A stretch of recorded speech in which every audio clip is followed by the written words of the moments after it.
ನೀನು ಬರುವಾಗ ಹೊನ್ನ ಕಾಲ್ಗೆಜ್ಜೆ ನಾದನ ಕೇಳುವಂತೆ, ನಿನ್ನ ನಗೆಯಿಂದ ನನ್ನ ಭಯವೆಲ್ಲ ಓಡಿ ಮರೆಯಾಗುವಂತೆ, ಮನೆಯು ಬೆಳಕಾಗಿ ಮನವು ಬೆಳಕಾಗಿ ಬಾಳು ಬೆಳಕಾಗುವಂತೆ ದಯಮಾಡಿಸು ನಾರಾಯಣನ ಹೃದಯೇಶ್ವರಿಯೇ.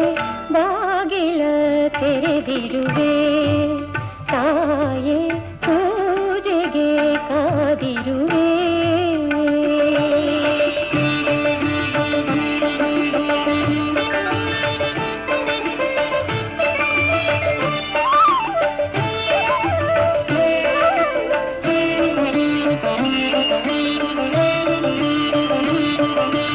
ನಿನ್ನ ಮನೆಯೆಂದು ನಿನ್ನ ಗುಡಿಯೆಂದು ಬಂದು ಸ್ಥಿರವಾಗಿ ನೆಲೆಸು.